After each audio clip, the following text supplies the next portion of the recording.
mistakes that you might have missed in episodes from season 1 and 2 of SpongeBob. You don't want to miss these, so watch closely and see if you can spot them. Now let's dive in suds. First up on our list today is suds from season 0. In this episode, SpongeBob comes down with the suds, a cold like sickness he catches after leaving his refrigerator open. Don't leave the refrigerator open, kids. SpongeBob becomes progressively more and more sick throughout the episode, and Patrick scares him away from going to the doctor. So Patrick takes on the role of doctor to help SpongeBob, but it doesn't work out. Throughout this episode, however, some mistakes are made, from missing buildings to discoloration. So let's check those out. Starting from the beginning of the episode, this mistake might not be so obvious, but you might have even noticed it. When SpongeBob opens the bread to apply some sea nut butter, the jelly is already there. I guess bread in Bikini Bottom already comes with jelly. Wouldn't that be convenient? SpongeBob still goes to work sick, but ends up being sent home because of how bad it is. The mistake in this scene occurs when SpongeBob is about to sneeze. If you watch carefully, the white of his left eye turns black for a second. The only other time this happens is earlier on in the episode when Sandy is looking for SpongeBob, but Patrick has been trying to help get better. He disguises him as a rock. We can clearly see there are two houses by side, but in the first shot when Sandy approaches Patrick, we only see one. This happens again later too. We can see Patrick's house right behind SpongeBob during the close-up of his feet, but in the far away shot, the house is gone again. SpongeBob basically turns into a bowling ball and goes careening down a hill and into Bikini Bottom. However, he comes from across the street of the Krusty Krab where the chum bucket should have been, but it's missing, which is probably a good. Otherwise, it would have gotten rammed into by SpongeBob, Texas. Next on the list is another episode from season 1 called Texas. In this episode, Sandy is reminiscing about her home back in the state of Texas, longing for the southern lifestyle she grew up with. However, her friends don't seem to understand. Well, ex-friends now. And our first mistake actually happens in this clip. Were you able to spot it, Erie? As the lasso goes around Patrick and he's pulled away, he yells. When he yells, his lips don't sync with his words. They only move once around the P in SpongeBob's name. This isn't the only scene in this episode to do that. If we rewind to just a few seconds before, watch Sandy's mouth. We can hear Sandy audible panting, but her mouth isn't moving at all during the clip. It stays in a firm, angry line as she chases after her prey. Earlier in the episode, another mistake happens on Sandy, as Sandy is singing her song Missing Her Home. If you keep an eye on her neck when she says miss, it turns white for just a second. This one is really easy to miss. When SpongeBob is speaking, a second line for his bottom lip appears around the time he says, "Look." A lot of mistakes with the character's mouth happened in this episode, but now we're moving on to season 2. Gary Takes a Bath is a hilarious episode from the second season where SpongeBob tries to bathe his pet, but Gary, sticking with the stereotypes of a cat, refuses to get into the water no matter what. So SpongeBob spends the day trying to trick him. Keep an eye on SpongeBob's fingers in this next scene, since a mistake occurs with them. On both of SpongeBob's middle fingers, the outline is incorrect. It makes the fingers look like they're detached from the hand, while the others look normal. SpongeBob sets down the 2 bars of soap and the rubber duck to lure Gary into the bathtub, but to no avail. Whenever he grabs Gary, though, the soaps and duck are no longer on the ground and have just completely disappeared. Gary, fed up with SpongeBob's shenanigans, flees the house through the pet door, but the pet door is only there for the few seconds that Gary runs out of it. When we see the house from far away, it's not there, and when SpongeBob opens the door, the outline of the pet door disappears. I'm with stupid. In this episode in season 2 called I'm with Stupid, Patrick's parents drop by. In order to convince them that Patrick isn't stupid, SpongeBob pretends to be dumb, but Patrick starts to believe his own lie and is convinced SpongeBob is dumb, which starts to drive SpongeBob insane. For this episode, the mistakes we are going to focus on have to do with Patrick's house. There are a lot of inconsistencies throughout, but let's start at the beginning. At the start of the episode, the depth of the hole under Patrick's rock is pretty deep. SpongeBob is about head level with the ground surrounding the hole. However, that changes soon after. Now, considering SpongeBob is shorter than the starfish, this may not be a noticeable difference, but if we compare it to later scenes, you'll be able to tell really easily the depth of the hole is getting shallower and shallower. Hole is very shallow. Before Before, the ground was level with their shoulders. Now it's level with their knees. Of course, this is assuming they have knees, but you get the picture. And then not even 10 seconds later, the depth of the hole changes again. Now the ground is level with their ankles. These are just a few examples of all the times it changes, not even including when the rock is closed and they have plenty of headroom underneath the rock.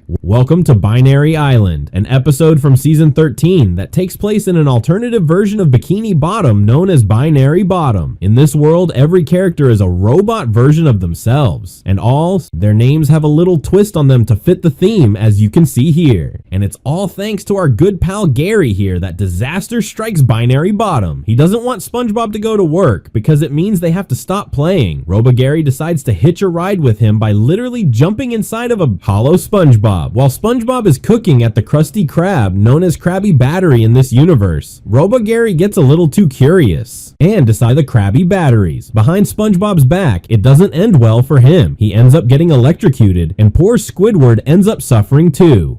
Gary and Squidbot fuse together. This leads to multiple characters, all getting fused together, one of them being Sandroid aka Sandy, a giant robotic head that is very unhappy to be awoken. Eventually, this creates a giant monster that attacks Binary Bottom. If you look very closely, you'll notice there are actually two Mrs. Puffs in the bottom left of the screen on Sandroid's leg. We watch a glimpse of Mrs. Puff's face. In the next shot, Mrs. Puff is on the beach with 4 other characters looking quite shocked. Rube, unfazed by the giant before him, decides to snap a photo of Sandroid. If you look closely when his head comes back together, you'll notice his mouth disappears for a frame. Unfortunately, Sandroid isn't happy about this and snatches him up a moment later, along with everyone else. As you can see in the next scene, Rube is on Sandroid's torso between SpongeBob and Squidbot, and he's as cheerful as ever. In the very next shot, however, we see Sandroid from a distance. Finding SpongeBob and Squidbot on Sandroid's chest is really easy, but if you look between them where Rube originally was, he's gone. Poor guy, that's 2 mistakes on him, but this episode had a lot going on, so let's move on to another one. Karen for Spot is an episode focused on Plankton's wife, the supercomputer Karen. Despite being a supercomputer, however, she can't do everything, taking care of Plankton's amoeba pet Spot. As you can see, pet sitting is not one of Karen's skills, and who better to show up in the middle of this crisis than SpongeBob? Did you notice anything weird? It's really easy to miss, but if we slow down this clip, you'll see that the outline of SpongeBob's eye on the left completely disappears for a few frames. If you watch it again in slow mode, it's not that hard to miss. Always, there's some mayhem involved. Spot and Gary's playdate goes wrong. Spot gets away, and Plankton is on his way back home. After catching Spot, SpongeBob and Karen are faced with a new problem. Spot is hungry and eats everything. Spot seems to be missing some of his spots during this scene. If you look closely, whenever Karen grabs him, his spots disappear. And during the close-up shot of Spot being fed the pill, we only see 2 spots. Karen drops him and his spots are missing again. It isn't until he starts inflating that the spots return. If you look closely enough, when SpongeBob is speaking, something weird happens to his eyelashes. He blinks twice while speaking, and on the second blink, his eyelashes don't move with his eyes. Plankton returns home, and he isn't too happy to see his beloved Spot inflated, which starts an argument between him and Karen. As Plankton speaks, his mouth isn't there at first. Watch as the camera pans out. In the first half of his sentence you probably made, there is no mouth, despite the fact that he's talking. It doesn't appear until he says Spot, but that's it for this one. The next episode we're going to talk about is from season 7. It's called Love That Squid. In this one, Squidward has a date, and no, not with himself, but with another squid. With the help of SpongeBob, Squidward tries to prepare for his date with Squilvia. The episode starts off at the Krusty Krab, where Squidward is trying to enjoy his break. Unfortunately for him, others can't read, disheartened by their display of affection, which only highlights Squidward's loneliness. Squidward tosses his book over his shoulder. SpongeBob is kind enough to give it back. If you look on top of Squidward's register where his sign saying "I'm on break" had been, you'll see it's disappeared, and it's not the only thing to disappear. The book that was just in SpongeBob's mouth is gone now too. This seems to be a consistent mistake throughout this episode. After SpongeBob convinces Squilvia to go on a date with Squidward, another item, this One much more important vanishes. For as camera is focused on SpongeBob, Squidward's boat disappears. Based on the way SpongeBob landed, the boat should still be right behind him. We see that it is there again when Squidward grabs him and asks for help. SpongeBob agrees, and Squidward goes to SpongeBob's house, not knowing what to expect. Another thing disappears again. If you look at the door frame where Squidward just pressed the doorbell, you'll see that the doorbell is now gone. Notice that Squidward is wearing a watch. He even checks the time. But when he freaks out upon seeing SpongeBob's outfit, the watch has vanished too. This episode had a lot of smaller items vanishing throughout it, a lot of them back to back. It makes you wonder how so many things got overlooked, especially since you can spot most of them pretty easily. Number 4, SpongeBob's Last Stand-Is. Another episode from Season 7 Jellyfish Fields. SpongeBob and Patrick's favorite spot to catch jellyfish at is under threat. A highway is going to be built there, destroying the field, and SpongeBob and Patrick are determined to stop it. SpongeBob and Patrick try to gather a following in order to stop the construction of the superhighway. They do succeed in starting a bit of a riot, but not to stop the highway. It turns out the people want the highway built. The police come and arrest SpongeBob and Patrick, dumping them in the middle of nowhere. I guess the rain washed SpongeBob's shoes away. Before the storm, he has his shoes on, and then after the time jump, they've disappeared. SpongeBob's shoes are not the only shoes to disappear either. Ben Blenny, a news reporter, is covering the jellyfish attack in Bikini Bottom. In the first scene, he is shown wearing black shoes. In the next scene, when he kicks the other guy for rambling, his shoes are gone. SpongeBob ends up using the news broadcast to convince the townsfolk to help destroy the highway. At the end, when they are all singing the jellyfish song, you'll notice a few mistakes in the crowd. When SpongeBob rises into the camera, you'll see that right behind him is Larry the Lobster. Larry's pants are usually blue. As you can see here in this last scene, they are black and have no design on them. If we pause it here just at the right time, we can see that Barnacle Boy is standing between Larry the Lobster and Squidward is missing his left pupil.